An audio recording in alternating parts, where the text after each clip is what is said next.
சித்திரபுத்திரருக்கும் சிவஞான தேவருக்கும் சீதனமாய் கிடைத்தவர் பூலி சீமையாலவே பிறந்தவர்.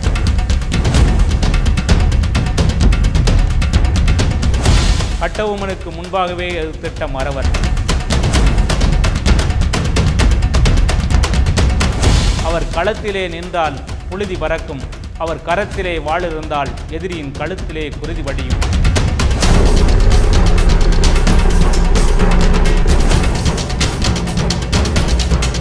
சித்திரபுத்திரருக்கும் சிவஞான தேவருக்கும் சீதனமாய் கிடைத்தவர் பூலி சீமையாலவே பிறந்தவர்.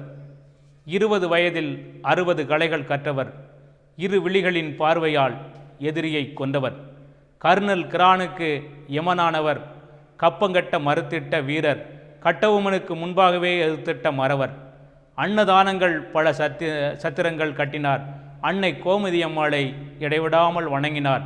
அவர் களத்திலே நின்றால் புழுதி பறக்கும், அவர் கரத்திலே வாளிருந்தால் எதிரியின் கழுத்திலே குருதி வடியும். நன்றி, வணக்கம்.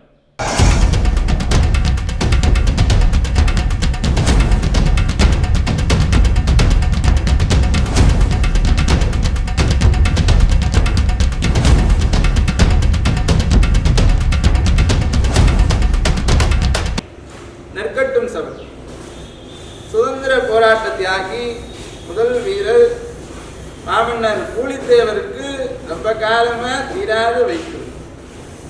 எல்லா மருத்துவர்களிடத்திலையும் போய் பார்த்தார். நோய் தீர்ந்தபாடால் உடனே சுவாமிகளுடைய அருமைகளையும் பெருமைகளையும் பூலித்தேவருக்கு அவருடைய ஏவலர்கள் எல்லாம் அமைச்சர்கள் எல்லாம் சொன்னாங்க. சொன்ன மாத்திரத்தில் பூலித்தேவர் அங்கிருந்து பரிசனங்களோடு அமைச்சர்களோடு சகாக்களோடு நேர சங்கரன் கோயில் வந்தாங்க. நம்முடைய கோவிந்த சங்கலிங்க சுவாமி வழிபாடு செய்தார். வழிபாடு செய்து நேர வேலப்பிரதேச சுவாமியோட திருவடியில விழுந்தார்.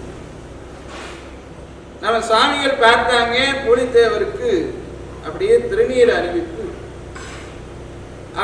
அவர் சுவாமிகள் திருநீர் தான் கொடுத்தாங்க. திருநீர் அணிவித்த உடனே அவருடைய நோய் அந்த இடத்திலே தீர்ந்து போச்சு. உடனே பூலித்தேவர் பெரிய மகிழ்ச்சி அடைந்து சுவாமியினுடைய பக்தரானார்.